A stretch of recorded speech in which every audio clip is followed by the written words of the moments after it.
Assalomu alaykum aziz do'stlar. Kanalimiz obunachilari va qadrli tomoshabinlar. Bugun juda muhim, hatto desam, hayotingizni tubdan o'zgartirishi mumkin bo'lgan mavzuni muhokama qilamiz. Men hozir aytadigan ma'lumotlar nafaqat keksa avlod vakillari, balki ularning farzandlari, nabiralari, ya'ni butun oila uchun nihoyatda dolzarb. Chunki bugun sizning pensiyangizning yarmi. Hatto undan ham ko'prog'i sizdan qanday qilib olinib qolishi mumkinligi haqida gaplashamiz. To'g'ri eshitdingiz, pensiyaning yarmi. Yangi qoidalar, yangi talablar yoki eski qonunlarning yangicha talqini tufayli yuzaga kelayotgan bu holatlar minglab oilalarni o'ylab qolishga majbur qilmoqda. Bu ma'lumotlarni bilish har bir pensiya oluvchi shaxs uchun shunchaki tavsiya emas, balki majburiyatdir. Hozirgi kunda bu muammo juda ko'plab pensionerlarni tashvishga solmoqda va afsuski, ko'pchilik bu haqida yetarli ma'lumotga ega emas. Shuning uchun bu videoni oxirigacha diqqat bilan tomosha qiling. Va darhol bir iltimos, hozirroq kanalimizga obuna bo'ling va videoga like bosing. Bu sizdan bir necha soniya vaqt oladi, ammo biz uchun katta motivatsiya va bu ma'lumotlar ko'proq odamlarga yetib borishiga yordam beradi. Muammoning mohiyati va nimalar o'zgardi, keling, avval vaziyatni tushunib olaylik. Pensiya tizimi doimiy ravishda o'zgarib turadigan murakkab mexanizm.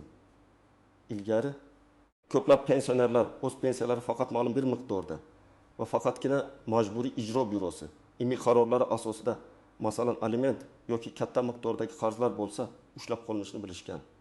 Odatda bu holatlar nisbatan kam uchrar edi va ko'pchilikni xavotirga solmasdi. Pensiya bu davlat tomonidan kafolatlangan ta'minot. U ko'pchilik uchun yagona tirikchilik manbai. Shuning uchun ham uning ushlab qolinishi odamlar uchun juda og'riqli. Ammo hozir vaziyat biroz o'zgardi va pensiya jamg'armasi hamda boshqa davlat organlari o'rtasidagi ma'lumot almashinuvining kuchayishi, shuningdek ayrim qonun hujjatlarining aniqlashtirilishi natijasida pensiyadan ushlab qolish holatlari ko'paymoqda va sabablari ham kengaymoqda. Eng muhimi, ko'pgina pensionerlar o'zlari bilmagan holda, garchi ba'zi qoidalarni buzgan bo'lsalar ham, jiddiy moliyaviy muammolarga duch kelishmoqda.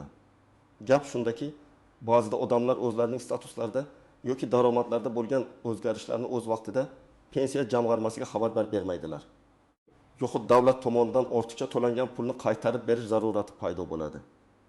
Ilgari bunday holatlar ko'pincha e'tibordan chetda qolar edi yoki qaytarib olish mexanizmi unchalik samarali ishlamasdi. Hozir esa kompyuterlashgan tizimlar, ma'lumotlar bazalarining integratsiyasi tufayli har qanday o'zgarishlar tezda aniqlanadi va chora ko'riladi.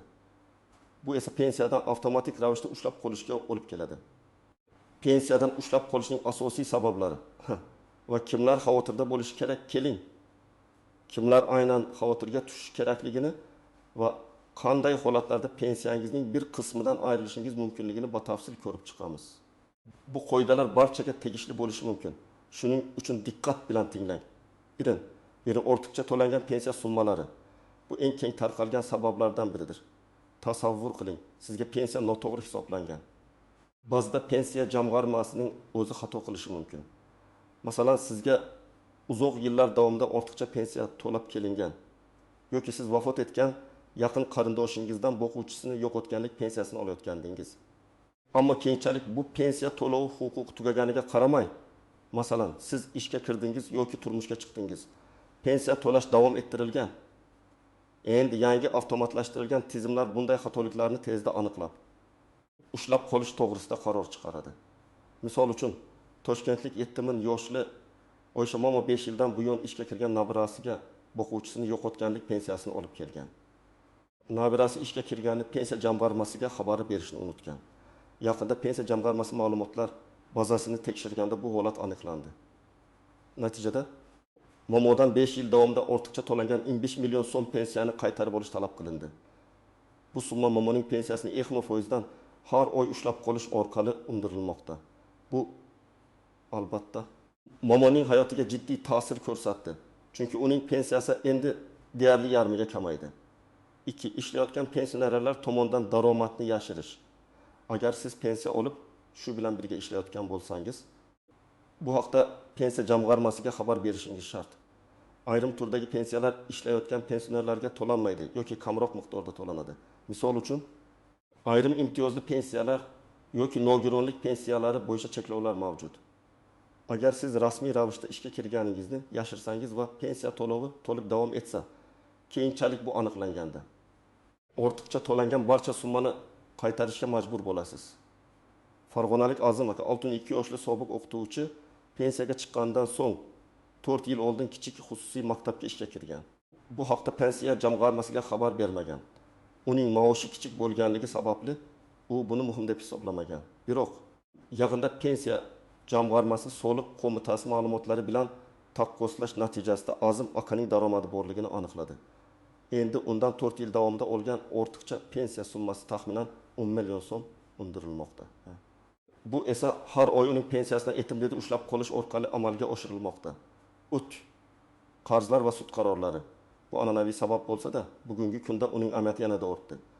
Agar sizning aliment bo'yicha qarzlaringiz bo'lsa, bank kreditini to'lamagan bo'lsangiz, kommunal to'lovlarni uzoq vaqt davomida to'lamagan bo'lsangiz, jarimalaringiz bo'lsa yoki hatto kimdir uchun kafil bo'lib, u qarzini to'lamagan bo'lsa, bu qarzlarni pensiyangizdan ushlab qolishlari mumkin. Sud qaroriga binoan majburiy ijro byurosi pensiyadan ma'lum bir foizni ushlab qolishi mumkin. Eng xavfli holat bu kafillik. Agar siz o'g'lingiz yoki tanishingizning bank kreditiga kafil bo'lgan bo'lsangiz va ular o'z majburiyatlarini bajarmasalar, kredit qarzini sizdan undirishlari mumkin. Xuddi shu tarzda jarima yoki soliq qarzlarini ham pensiyadan ushlab qolishadi. Samarqandlik Dilbar opa 65 yoshda bankdan kredit olgan jiyaniga kafil bo'lgan. Jiyan chet elga ketib, kreditni to'lamay qo'ygan. Bank sudga murojaat qilgan va sud Dilbar opaning pensiyasidan har oy etil miqdori miqdorida kredit qarzini ushlab qolish to'g'risida qaror chiqargan. Dilbar opa bu vaziyatdan shunchalik tushkunlikka tushdiki, hatto kasal bo'lib qoldi. Endi uning kichik pensiyasining yarmi bankka ketmoqda. Darti nogironlik guruhining o'zgarishi yoki bekor bo'lishi.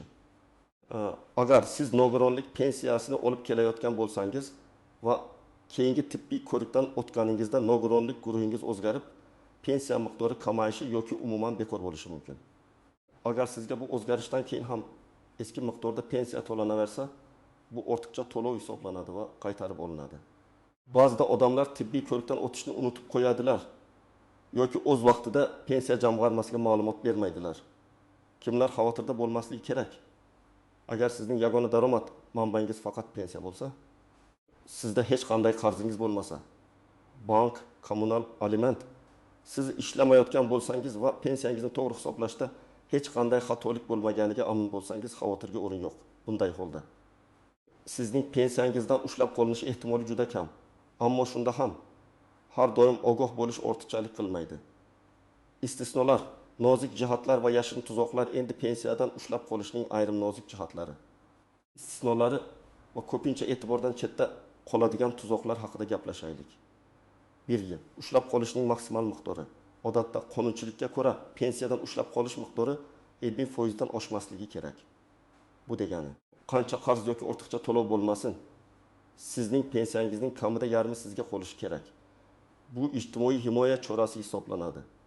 Chunki pensiya bu insonning yashash minimumini ta'minlovchi asosiy daromad. Ammo bu qoidaning o'z istisnolari bor. Masalan, aliment to'lovlari bo'yicha qarzlar yoki bir nechta ijro hujjatlari mavjud bo'lganda ushlab qolish miqdori 7% gacha yetishi mumkin. Shuning uchun agar sizga pensiyaning 7% dan ko'proq ushlab qolinishi haqida xabar kelsa, buning sababini aniqlash juda muhim. Bu holatda siz aliment bo'yicha qarzdorlik yoki bir nechta bir vaqtning o'zida amalga oshiriladigan ijro hujjatlari bilan bog'liq bo'lishi mumkin. 2. Ortiqcha to'lov pensiya jamg'armasining xatosi tufayli yuzaga kelsa. Agar sizga ortiqcha pensiya jamg'armasi xodimi tomonidan yo'l qo'yilgan xato tufayli to'langan bo'lsa va siz bu xato haqida bilmagan bo'lsangiz, unda sizdan bu summani qaytarib olish qiyinroq kechadi. Qonunchilikka ko'ra, agar ortiqcha to'lov pensionerning aybi bilan, masalan, noto'g'ri ma'lumot berishi, daromadini yashirishi yuzaga kelmagan bo'lsa, pensiya jamg'armasi sud qarorisiz bu summani sizdan ushlab qolishga haqli emas. Bu juda muhim nuans. Agar sizga ortiqcha to'langan summa pensiya jamg'armasining xatosi tufayli ushlab qolinayotgan bo'lsa, siz bu qarorni sud orqali bekor qilish uchun kurashishingiz mumkin. Bu yerda isbotlash yuki pensiya jamg'armasi zimmasida bo'ladi. Ular ortiqcha to'lovning sizning aybingiz bilan yuzaga kelganligini isbotlashlari kerak. Aks holda summani qaytarib olish uchun sudga murojaat qilishlariga to'g'ri keladi va sud ham har doim pensiya jamg'armasi foydasiga qaror chiqaravermaydi. Uch qarz muddati va undiruv muddati. Sud qarori asosida undiriladigan qarzlar bo'yicha sud qarori ijrosining o'z muddati bor.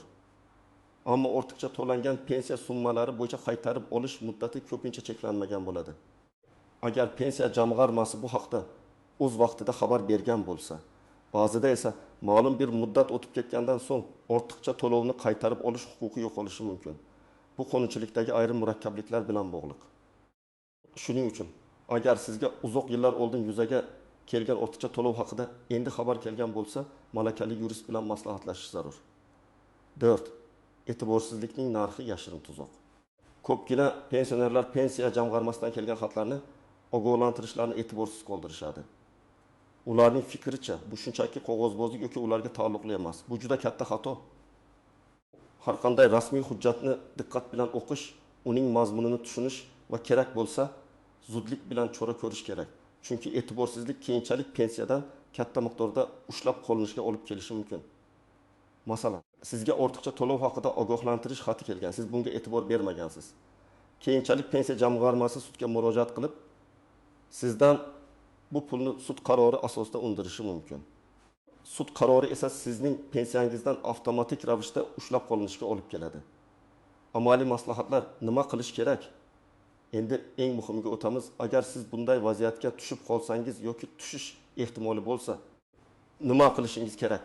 Bu qadamlar sizni moliyaviy yo'qotishlardan himoya qiladi va vaziyatni hal qilishga yordam beradi. 1. Pensiya jamg'armasi bilan aloqada bo'ling.